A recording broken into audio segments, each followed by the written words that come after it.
Let's wait for can't see the live stream yet. Come on, you. There we go. Okay, coming up on LinkedIn. And it should be loading. There we are. Okay, ladies, wave hello to LinkedIn. Wave hello to Facebook. Wave hello to YouTube. Wave hello virtually to Voice America Variety. There we are. We a happy group. Okay, Michael, let's have the feed whenever you are ready. Let's get going. Welcome to Next at the Mic Radio, a lively hour of unscripted roundtable conversations with Voice America's longtime, new and upcoming hosts about their inspirations, goals, and insights to help you find your own mic. Ooh, how those lips can talk. Now, here's Bonnie D. Thank you to that voice and that lovely music. Ladies, before I introduce you formally, Deborah Cox and Jan Jones, welcome. Was that a real person's voice, that wonderful, deep, that almost baritone who introduced me? Jan, yes or no? Real person? I say yes. Sounded like a radio host. Didn't it? Deborah, what do you think of that beautiful voice? Was that a real person? I'm going to say no, just because I think I heard you say it wasn't. That's correct. That was an AI voice, and it was created after much work by Robert Cialino, who until recently was the general manager of Voice America. And he and I worked on that. He did all the work, and he sent me all these voice samples. And I said, no, until that voice can say, oh, how those lips can talk, it wasn't the right one, because we do that on another show. Welcome, everybody, to Next at the Mic. This is the show I started for Voice America.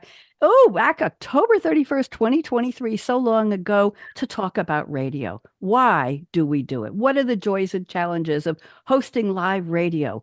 What's the impact? What's the importance? What's the importance? What's the value?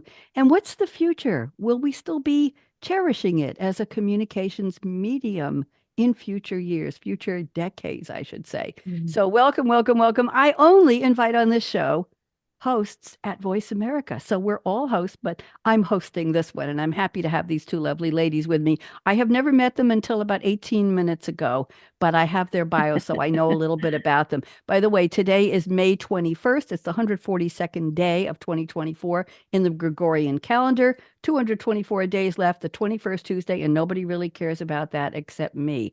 I would like to read a little poem. Ladies, I co-wrote this poem with ChatGPT, GPT 3.5, not the new 4.0. The little O is for Omni. And how I do it is I say, give me a little opening, a little closing, name of the radio show, and then I feed it, Jan Jones, your full bio you sent me, Deborah Cox, the full bio you sent me, and I ask it to write me an opening poem. Then I edit it and I make it a little more special. I change some of the words, I change some of the rhymes, and I have a little quiz for both of you after. So when I call your name, just please, there we go. We've stalled out here on LinkedIn. Let me refresh the page. Okay, when I say your name, just please wave furiously at the radio. So here we go. On Next at the Mic, voices entwine with Bonnie D and her Scarlett mic, a beacon to shine. We explore live radio's community realm with Voice America hosts who are at the helm. Jan Jones, wave hello, host of the Good Life Radio Fight, owns JJ Motivations, helping leadership ignite. A coach and a trainer, forte is insight, guiding teams to greatness with all of her might. Jan, did you like that?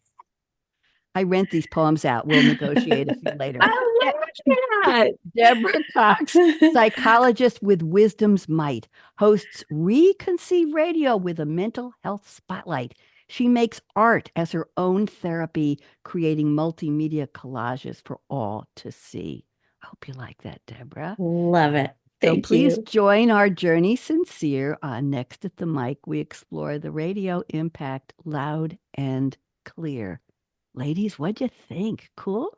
That's really good. Awesome. I do this for all of my shows, even my Technology Revolution show, which is interesting. These are high-level geeks and nerds like me, and I do a poem to introduce them. They say, what just happened? Anyway, I want to ask you the little pop quiz, Jan, you first, is how long did it take for ChatGPT to send me the basics of this poem after I fed it in one stream, your full bio, Deborah's full bio, and a little bit about the name of the show and me and my Scarlett mic? Jan, take a guess. All right. I guess 2 minutes. Okay. Deborah Cox, how long? I was going to say 90 seconds. Okay. Ladies, got you beat by a mile. It takes 2.25 seconds. Oh. We weren't that far off, though. Wow. Before you can blink, it's there. Yeah. When I hit the return key, I hit the enter key, it comes back so fast, the full poem, it spins your head. And now I'm using the complimentary free version of GPT-4, little o, as I said, O for Omni, not 4.0. And it came in at just about 2 seconds. It shaved a quarter of a second off. I kid you not. Is that something? Wow. I know, I That's The know. speed of amazing. light. No, I'm just kidding. Lot of fun. Well, it is. Although I don't know the calculation for the Yeah, speed of I light. don't either. Ladies, I just gave a little teeny tiny overview of who you are, but I know the audience wants to know, since this is not where you usually broadcast. By the way, you're both on the Empowerment Channel, correct, Jan and Deborah? Yes. Yes. Yes, Mhm. you are. Let's see, one of my shows is on Empowerment Channel. My Monday night show, Read My Lips, Cool Conversations with Creators with AKA Radio Red, is on Empowerment. My Wednesday show, Technology Revolution, The Future of Now, is on the Business Channel. So all over the place. Let's get a brief bio. Jan, I know it's a very, very big ask of you, but I want you to take your entire life and crunch it down into about, let's say, 4 minutes maximum, okay? And tell us a little about what you got, why you got involved in radio, what your message is, a little bit about your show, and why is it good? That's what I want to know. Okay. Jan, welcome. Go ahead.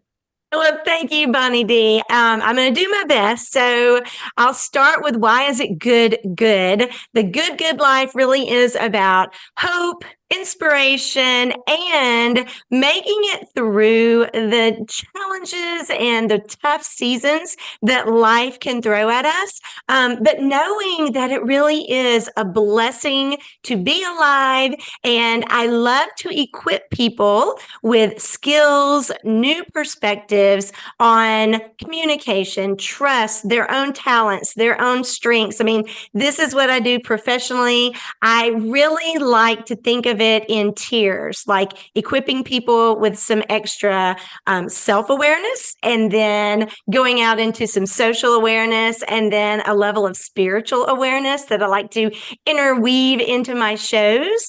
So my life has definitely been peaks and valleys. I am actually a double organ transplant recipient. So Wow. after a lifelong battle of type 1 diabetes, I got diagnosed when I was 8. There was no family history. They said a virus attacked my pancreas and completely shut it down.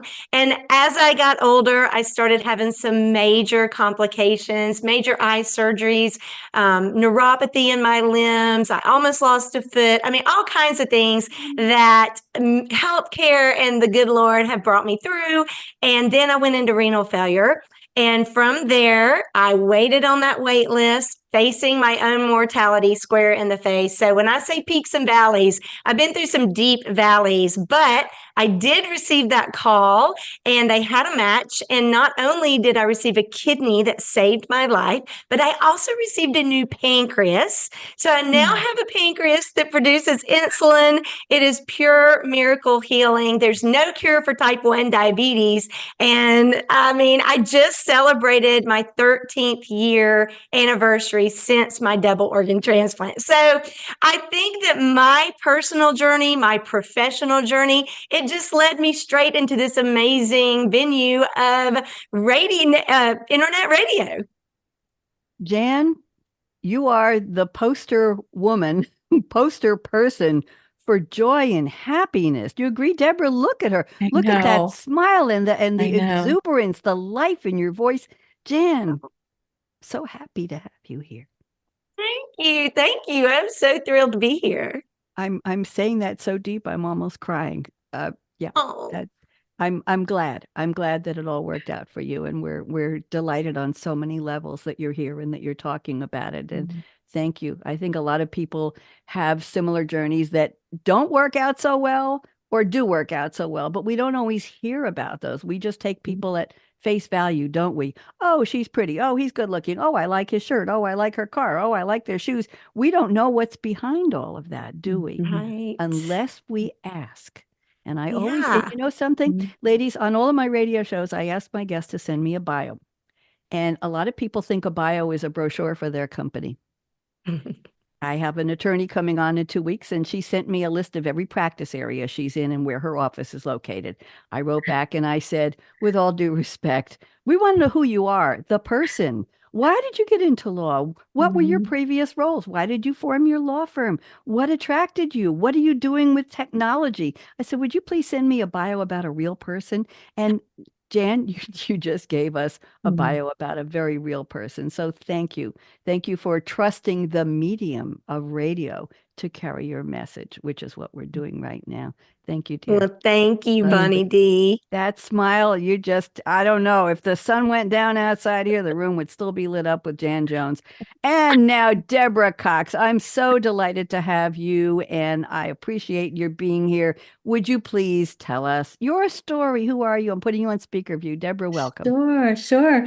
I am so happy to be here. And I just think if you can have two major organs replaced in your body, you can do anything. Right? I mean, Yeah. that's amazing. Well, so I'm a psychologist, as you said, and I'm also kind of an artist, and I co-host the show ReConceive, which my colleague and I, Tracy Maxfield, started as a kind of response to what was happening to us during the pandemic. And ReConceive is all about reconceiving the practice of helping kind of across the whole spectrum of helping professionals from medicine to life coaching to therapy, social work, whatever. And I guess who I am is I feel like so I have a surrogate dad who told me one day that he thought I was a frustrated interior decorator who was posing as a psychologist. And I actually think that may be true. Like I should say, well, I'm a person who makes collages, but I also happen to do therapy all week. That's kind of how I feel at this point in my life. And Oh. anyway, Reconceive, the podcast now is all about reconceptualizing what it is we do so that it's good for us as helpers, as well as being good for our clients, which is kind of a different way to think about helping. And it's not the way I was trained to think about helping. So tell me something. What do you talk about on your show? Do you have guests? Do you have speakers? Do you interview people? What's your structure, Deborah? We do have guests.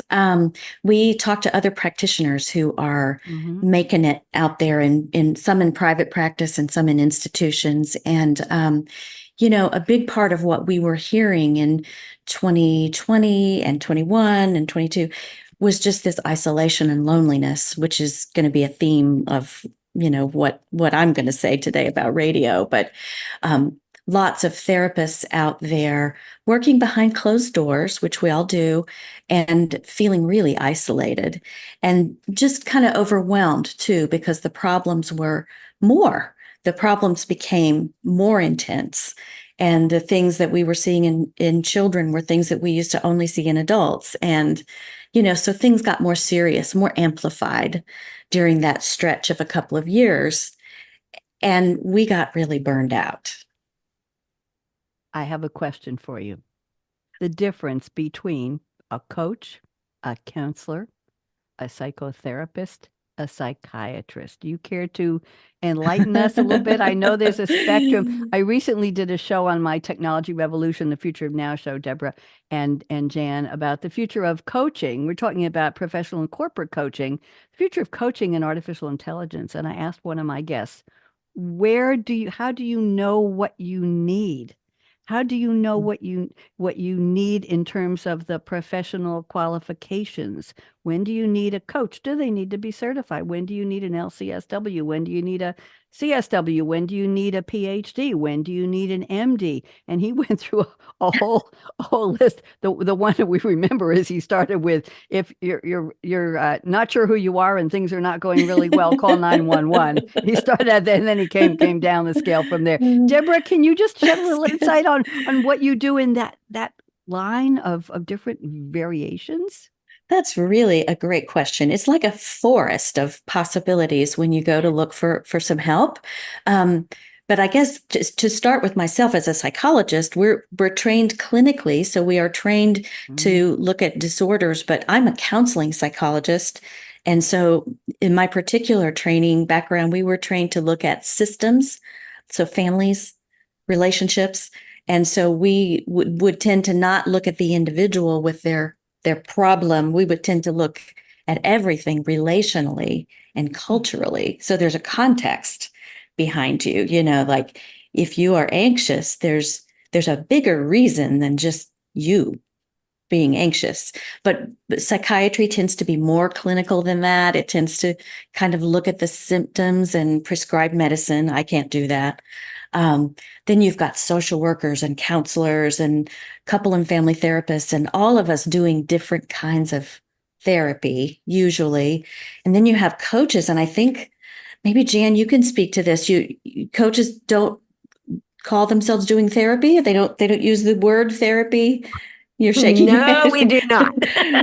Yeah. We are not a trained therapist. So, I mean, just to kind of add to the discussion, Please. what I do as a Gallup certified strengths coach is when people reach out to me, they're usually looking for maybe some goals that they want to achieve, or a different direction in life, or maybe just a deeper understanding of their perspective and their filter into the world. And so I offer an assessment to really pinpoint what their natural talents are. Mhm. And we just have a lot of discussion and let them have some revelation about really who they are and what they do well naturally. But that's why we miss some of our strengths, because they're very instinctive to us and we don't categorize them as talents or strength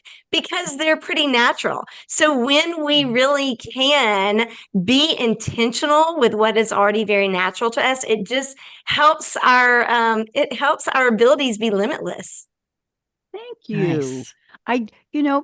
On my Monday night Read My Lips radio show, I mostly get my guests from the National Publicity Summit, and I'm in 17 breakout rooms in 3 hours. I meet 50 people. They get to pitch me 2 minutes on the clock with a monitor with a stopwatch.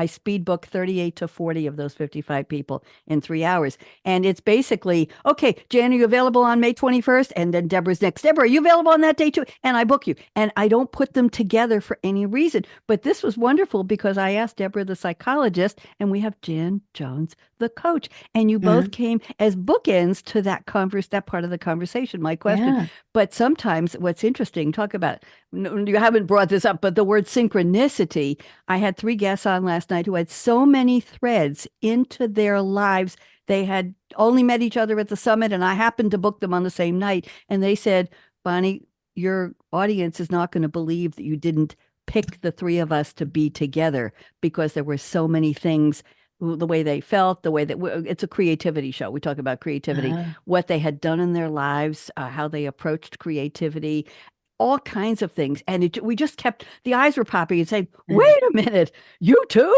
You too? Me too? Yes, I get it. And the whole hour was spent that way. So I had no idea that I didn't know I was going to ask the question, Deborah. And when you deferred to Jan for that was lovely. I'm trying to say thank you to both of you. Long way around the block there, Ken. I'm loving the synergy we've got going on. That's why I do panel discussions, because I like that synergy. Great word, Jan. I like the energy and the synergy that comes from people talking about something that we all are committed to. In this case, we're all committed to some kind of message of radio, through the medium of radio. And I just, for those who are tuning in who don't know me, I have created 57 radio shows since 2011, most of them on Voice America, I'd say 55, and most of them for big corporations around the world, thought leadership roundtable panels. And my Wednesday show, Technology Revolution, The Future of Now, is on the future of some industry, career, skill, creative genre, and artificial intelligence. And it's a panel of 4 futurists every week with predictions. These ladies have sent me discussion statements about radio and about their shows for that show. It's all predictions, positive predictions on the opportunities with AI. That's another conversation. So that's, Jan, I'm just echoing what you said, the synergy, getting people to sit down and not give a lecture, not give a speech, not give a presentation, but talk about things that matter to us. And we all care about radio because we're all hosting live radio. So we get it. So that's why we're here. And we all have different messages, don't we? Very, very Yeah. interesting. Thank you, ladies. That was lovely. Let's move on. I've asked each of you to send me a fictional quote from a movie or TV character or a song lyric. And I'm going to ask you to relate the quote in your own words to what you do on radio or your thoughts about radio as a communications medium. You're making me thirsty there, Deborah. What flavor is that, by the way? This is the Bellini flavor, bubbly Bellini bliss. Lovely. I'm going to It's go so get one of good. those I right didn't know they after. had a Bellini flavor. I didn't either. Either. Whoa. Okay. We won't ask if it was in a cup. We wouldn't ask. Okay. Thank you very much. Jan Jones has sent a quote from Rachel Platten, Fight Song 2015. Did you know that it was, I think, her 43rd birthday yesterday, Jan? I did not. I celebrate celebrity birthdays on my Read My Lips creativity show Monday nights, and Rachel Platten came up in my list of celebrities. She's an American singer-songwriter, author. She released 2 albums independently, and then bingo, Columbia Records wanted to sign her.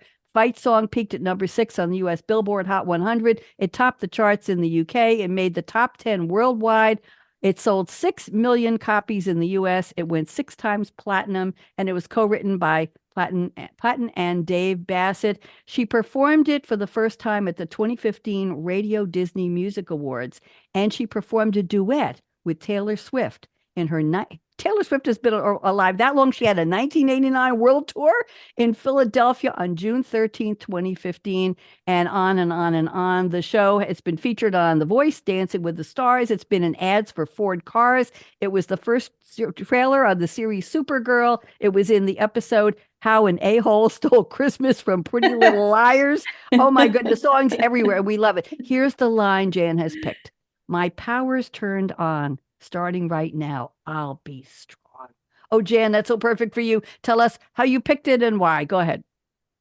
So I picked it, and I had no idea all of that history about the song, but I remember when I first heard that song, and I mean, it just flooded over me how, without me even knowing that song previously, it was really my fight song. It was my motto for life. Like every time I was facing a different challenge, and I think back to 8 years old to now, I mean, there were a lot of health challenges, but I will say this, I never was defined by that disease of type 1 diabetes. In fact, you rarely heard me say that I was a type 1 diabetic. I would always say I had type 1 diabetes because in my mind, that was just very different. I was much more than just a type 1 diabetic. So, that was one way that I was always keeping my power turned on, is just my whole perspective of the struggle.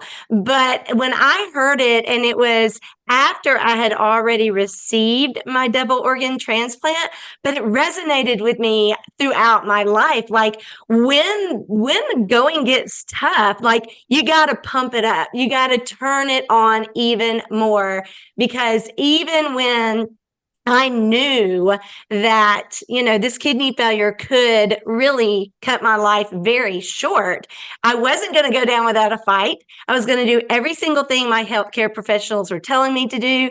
I leaned deeply on my faith, and I thought, all right, I'm going to turn this power on. I'm going to do everything I can. And that song just has resonated with me ever since.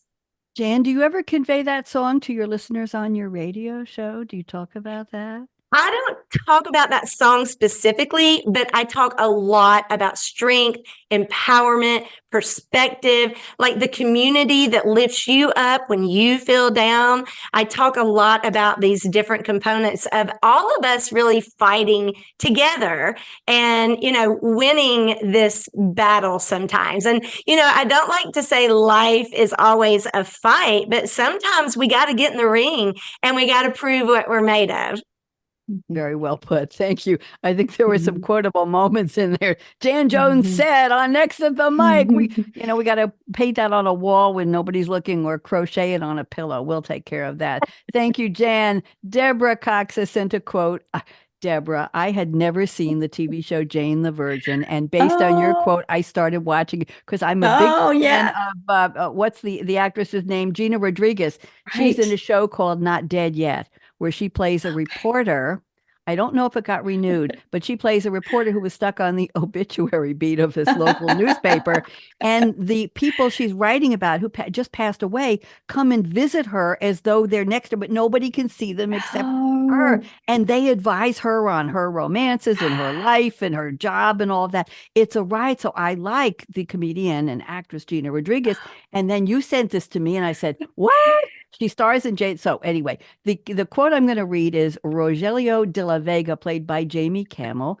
Camille, Camil, Jane the Virgin, romantic comedy drama. Comedy drama is hyphenated. Those are the only two genres they put together in movies and TV that have a hyphen. Everything else is epic, soap, space, opera, mystery, comedy, spoof, drama. They're all just strung out, but comedy drama is hyphen. I don't know why. And it's a satirical telenova. It ran from 2014 to 2019, a loose adaptation of the Venezuelan telenova Juana la Virgin, created by Perla Farias.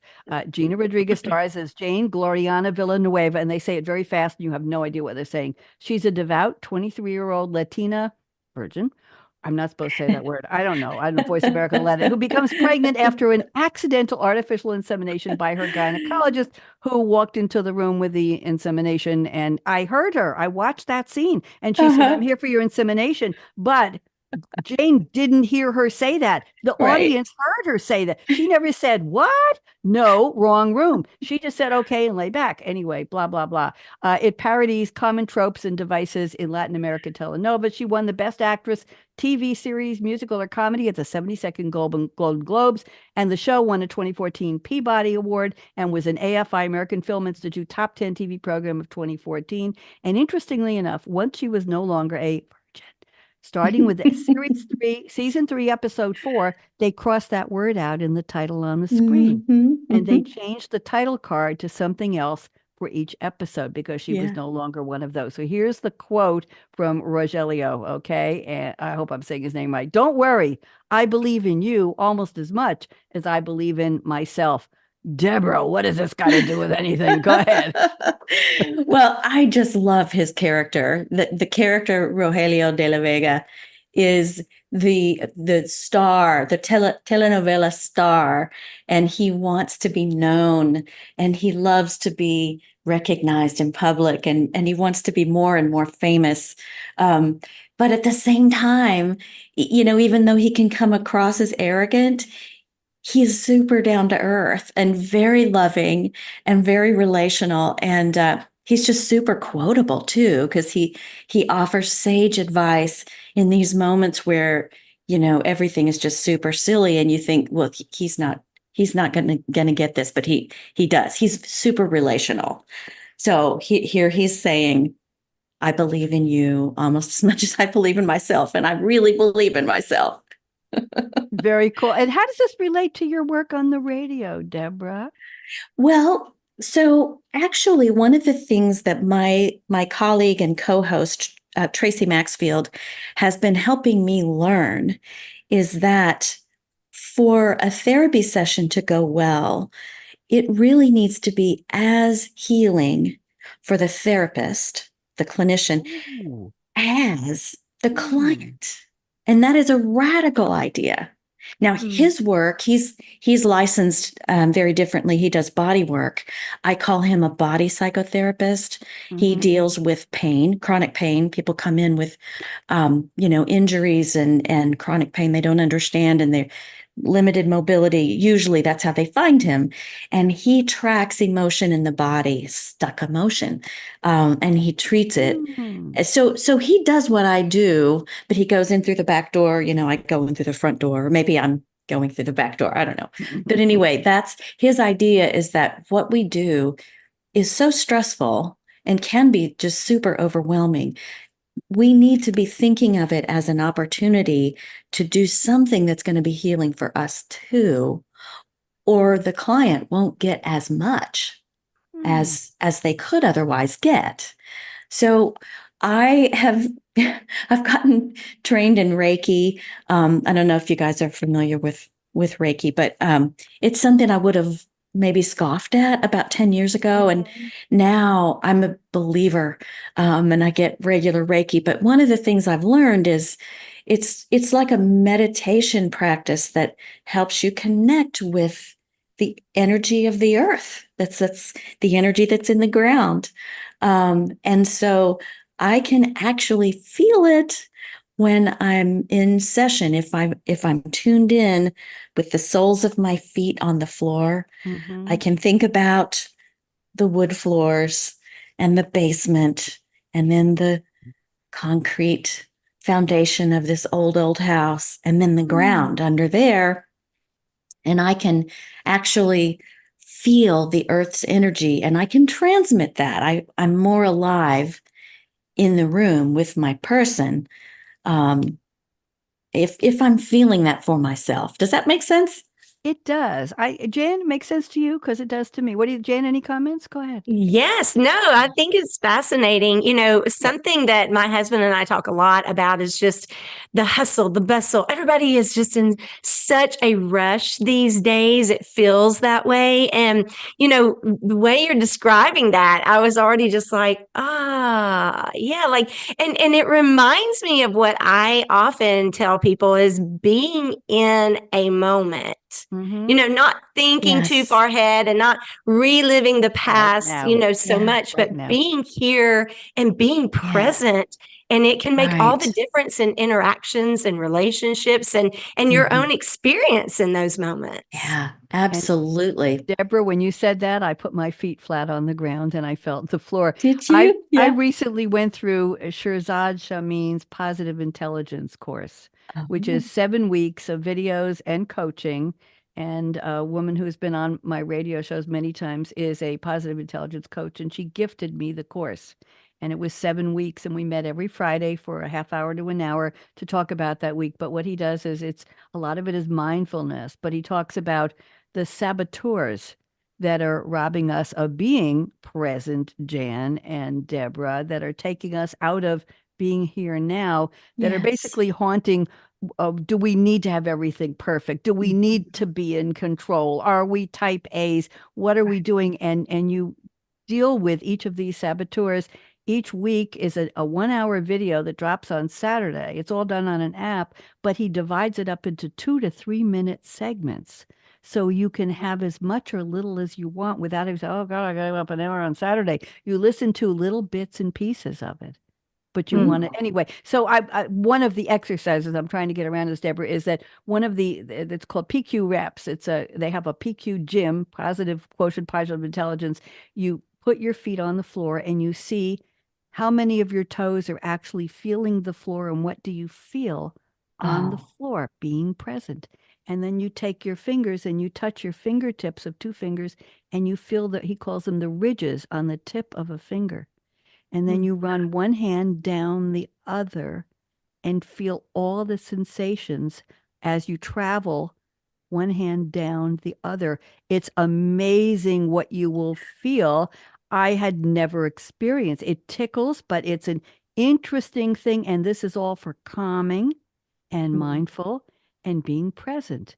And these are things that I learned. So when you said your feet feeling the foundation and the concrete and the idea of what's in the basement and bringing it all in the present, that's one of the things he does is put your feet on the floor and see what your toes feel. Isn't that interesting? I love that so much. Yeah. Wow. Yeah. And Oh, this is a yeah, good that's, conversation we're having. This is I oh my know. goodness. I want to go to the part of the show where I've asked each of you to send me some discussion statements about your radio shows, what you do, why you do it. So let's see what we squeeze in a couple. Then I have some celebrity birthdays and other fun things at the end, some holidays I guarantee you've never heard of, and what May is famous for. So, Jan Jones, let's spend 2 minutes on each of these, see how many we can do. Jan Jones says internet radio has opened up a platform to share amazing stories and information to people around the world. Global reach is incredible. I'm always surprised and deeply grateful by the different many countries tuning into my show. Jan, just expand this a little bit for us, please, and then I'll pick one from Deborah. Go ahead, Jan.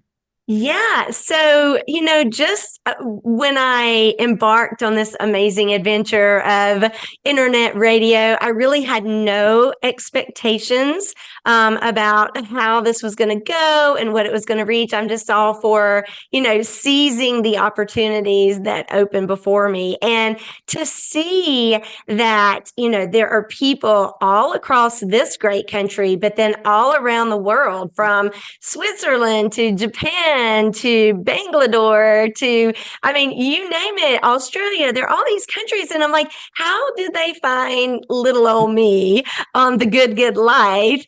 And it is very humbling, but it just drives my motivation. I'm like, if one person can really take something positive away, if they can have a fresh perspective on a tough time, if they can gain a new skill in communication, if they can open up and increase their emotional intelligence, and everywhere around the world, if that's happening, I'm just a firm believer that it only takes one to start a movement.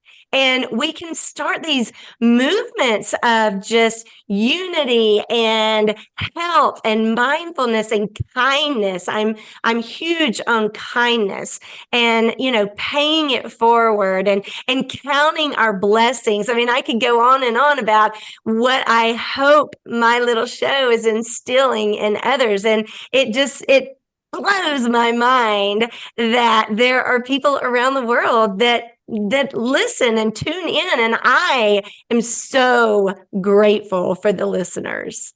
I wish you were more enthusiastic, Jan. You were just a little, no, I'm teasing. That was a wow. That was off 1 to 10 of enthusiasm. You're at about a 38 and a half there. Maybe I a will tell y'all 95. my nickname in college was Happy Jan. I'm not surprised. And I think after coming through all of the challenges you've had, you're happy, Jan, again, and we're happy. Deborah, I'm going to combine two of your statements. I think they go together beautifully. Deborah says, I believe live radio is one of the last remaining points of real-time contact between the members of a community or audience. And then you say, I think live radio holds the potential to do even more reconnecting of real people, both the like-minded and others with different worldviews. I hope you don't mind I combine those. Deborah, talk to us, please. What do you think? Yeah. So back to the idea of disconnection, which was our motivation for starting ReConceive.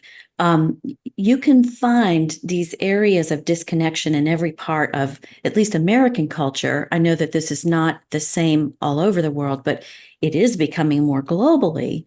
The disconnection, the rampant, the overuse of our devices, the fact that we live in these nuclear families that are siloed off from each other, and many of us don't feel as though we really know our neighbors or have a community.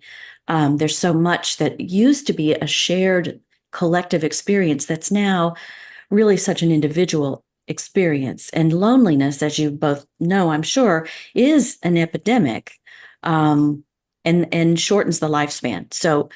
So what I think about radio, when I think about live radio, is that here's a medium with which people have to just, we are ourselves in the moment. We're our imperfect, unrehearsed selves.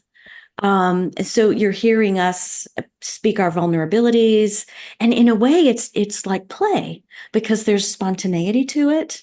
And there are real people talking about their lives, or at least we have the potential to, and it utilizes something different from, most of us overwork, and our culture really pushes for that, and it tends to be kind of a left brain phenomenon, logic, reason, work, nose to the grindstone. The right hemisphere of the brain is about spontaneity and play, and we are underutilizing the right hemisphere. There's quite a bit of evidence to that. I think radio fits right in there with doing things differently and doing things more spontaneously and playing and connecting. Very well put. And I will tell you that I believe life is an improv. And I used to be a stand-up comic. I did Of that in New York for a course. while, of course. Of And No I course. said, way. I can't even I imagine, can't Buddy even, D. now I tell people I just try to be funny sitting down. I don't do stand-up anymore. And I took improv training, and there's something about improv that I had another Voice America host was on this show a couple months ago. And when the show was over, we debriefed. I hope you two ladies will stick around, talk with me a little bit after we go off the air. And she said, "Where can I get improv training?" And I said, "Why?" And I said, "Well, I'm not connected to any of the people. It was like 20 years ago. I took this in Manhattan, and I'm not in New York anymore." And she said, she thought it would make her a better, more spontaneous host. Oh, Now, yeah. this leads to an interesting thing. I'm going to go to a statement by you, Jan, your two statements, 2 and 3. I'm going to read them. And this ties in with what Deborah was just talking about and what I said. Jan says, hosting a live, and she put all in capital letters, live weekly show requires a great deal of preparation and coordination. When you're new to hosting a show, it can be challenging to find guests, advertisers, and sponsors. We won't talk about that.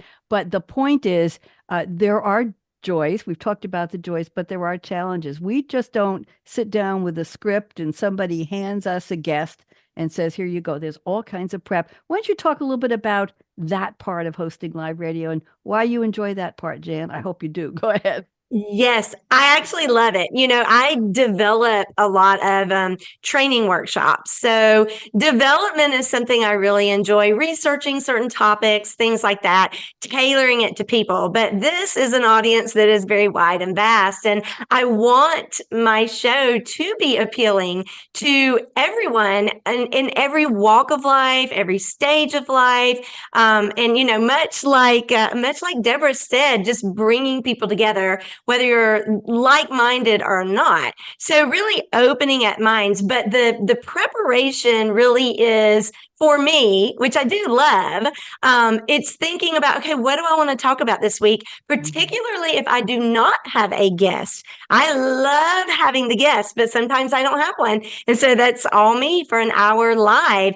I did grow up doing a lot of musical theater. So I believe, that background was a lot of preparation Sure. for even my career now, but especially hosting a show. So the prep is for me coming up with an idea, making it fresh, making it useful. I want people to walk away having added some value to their life because they are adding so much value to mine just by listening and keeping me on the air. And, this love I have for others to see their potential, to know who they are, like that's another driver for me in my prep, in my development, and in seeking out guests. So, yeah, it can be challenging, but some of the most difficult things in life are also the most rewarding. I mean, what did we ever learn from things always going perfectly? Right. And so I love the imperfect of the show. And sometimes when it's me, I'll just crack myself up and I'll just laugh, So I think the audience is getting a real picture of who I am. Very well put. And yes, and to my point, we don't sit down here and somebody hands us a script. I do mostly roundtables now with 3 or 4 or even 5 guests. Sometimes on my annual crystal ball prediction specials for my technology show, I'll have 9 or 10 in 1 hour, and it's a strict 3 minutes of predictions on the clock, and we could actually fill 1 hour with 10 guests, believe it or not. I do the quick bios and blah blah blah. Anyway, it's a lot of fun. But what I wanted to say was there is this element of being present in the moment and connecting not just with the audience, Deborah and Jan, but connecting with ourselves.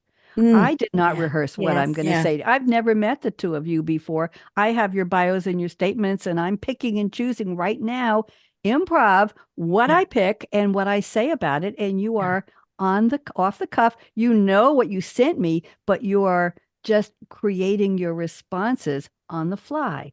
And to me, Mhm. that's part of the charm of live radio. I was going to say, I had a Mhm. guest years ago who was part of a panel, and she decided to script the whole thing. And she sent me a script. Bob will say this, ask Mary this, then ask Jan. Jan will respond for 2 minutes. And this, I said, excuse me, I had to think of a very tactful way to say no, thank you. And I said, Mary, I am such a fan of all of the work you put into this. This is an amazing effort on your part, but I'm going to make your life so much easier. We're not scripting it. This is, Mm-mm. I pick the order of the guests and I pick a statement to read that they sent me. And then you can all comment on it after they have a chance. And that's the fun of my format. Mm, So Yeah. thank you so yeah. much, Mary. But we're not going to do that today. I don't Bunny think. D, I like to, and I'm sorry to interrupt, but No, I go. really like my goal every single week is I want everyone listening to feel like they're just sitting in the den with me or they're just There you sitting go. at my kitchen table. Yes. There you go. There you go. Yes. I love Exactly. that. The That's up so close great. and personal. And I want to squeeze in Mm. one more statement here from Deborah before we go to some fun stuff because we've got 11 minutes left. Okay, here we go. Deborah says, when radio moves beyond facts and Mhm. ideas and Mhm. into the realm of emotions and relationships, it creates a tangible context for us to truly relate to each other in real time. Deborah, pull this Mhm. apart for us, please. Unpack Mhm. it. Well, I think we're bombarded right now with information. And if you think about it, you check your email every day. You get lots of things in your inbox that are from real people, but lots of things that you've subscribed to, and those pop up in your YouTube feed and wherever else you are. There's information coming at us from every single channel, and there's a lot of it. And we all want to be heard, and we all want to get our message out there, and that has resulted in just this glut of information. And there's only so much really we can process at any given time, but we feel pressure to take in all of it. I don't want to miss out. I might need to know that. But actually, if we could move beyond the information and into just the real person's story, or the poem we made up on the fly. My nephew and I like to write naughty poems, put naughty words in them. We just crack ourselves up so much with that because it's just so it's useless, right? It's not informational. It's not homework. It even could get you in trouble if it's not on bad word day. But it's Friday. It's bad word day, so we're gonna, so Casual bad word just day. Okay, but yes. yeah. We don't That's do enough hilarious.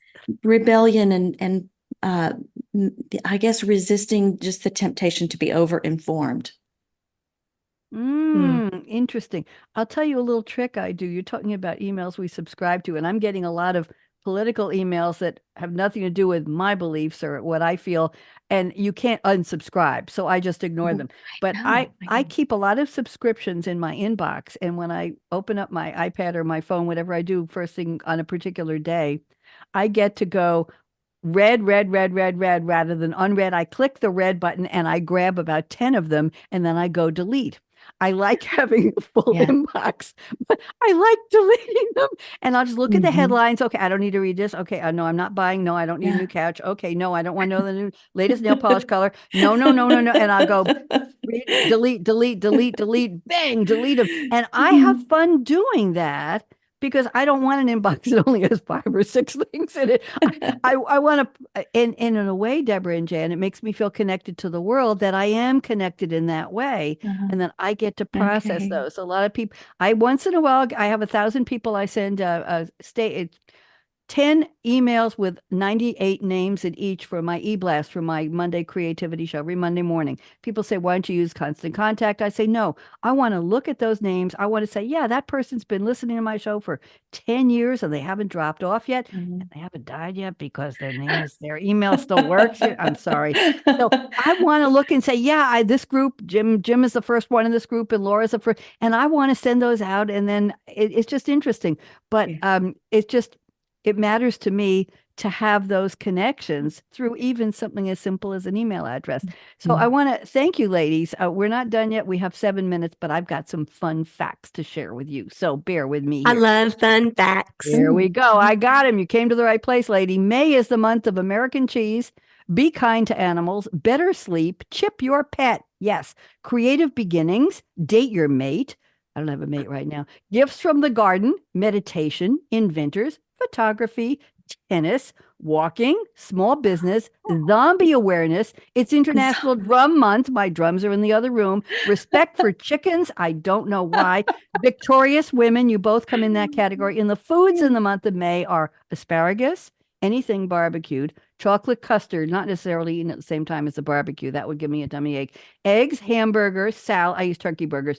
Salad, salsa, strawberries, and vinegar. I wouldn't put the chocolate custard with the vinegar and the barbecue and the asparagus. I don't think that's a good idea. Today, May 21st in music history. Here we go. Chuck Berry recorded his first single, Maybelline, at Chess Records in Chicago this day in 1955. On this day in 57, Paul Anka recorded Diana.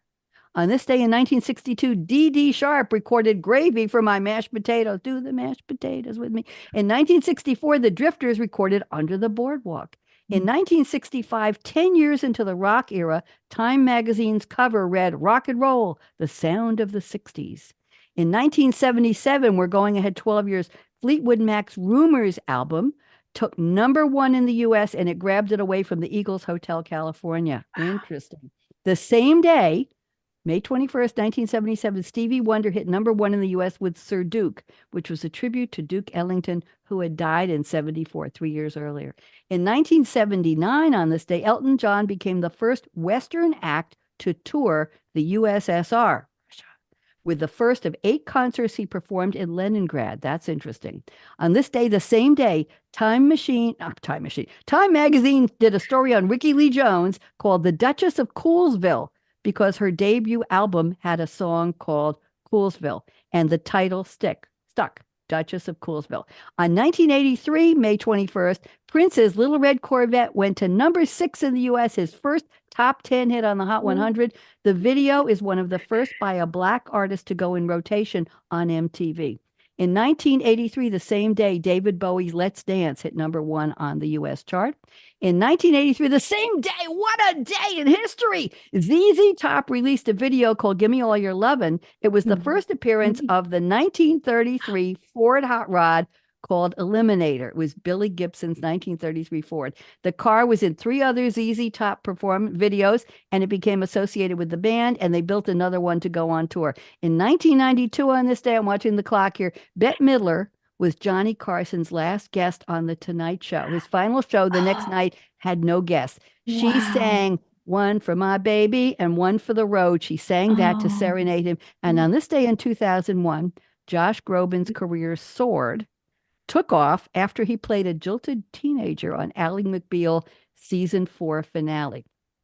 Now, we have national holidays. I don't know if you're going to like these. It's Eat More Fruits and Vegetables Day. I'm going to try and have a salad, but I'm not so sure. It's National Strawberries and Cream Day. I have blueberries and cream. It's National Waiters and Waitresses Day. It's Talk Like Yoda Day. I don't do that very well. World Meditation Day. That's for you, Jan. And it's International Tea Day.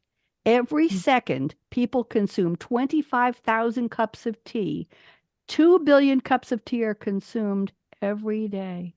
The first official U.S. International Tea Day was celebrated May 21st, 2020, and according to legend, Emperor Shenhong of China discovered tea when the leaves from a tree blew into a pot of boiling water. He waited for it to cool down. I added that. And he liked it so much, tea was invented. We have some celebrity birthdays. I got to go faster. Mr. T is 72 today. His real name is Lawrence Tureaud, Tureaud. He became known as the tough guy on the A-Team. He originally worked as a bouncer and a bodyguard, and he grew up in the projects. Very interesting. Divine Bonnie, Joy. I just have to say, did you plan that transition from talking about T to Mr. T? I did not. I read the tea day out of order. Interesting. Just kidding. Pick up, Jan. No, that was good. Divine Joy Randolph, 38 years old today. She played Oda Mae Brown in the original production of Ghost the Musicals, but she just won an Oscar for appearance in The Holdovers with Paul Giamatti. Quite a movie. Hannah Biner, 29, comedian and actress. She has 150,000 followers on Instagram. She stars with Jean Smart in the show Hacks. If you haven't seen it, take a look. I think it's on Netflix.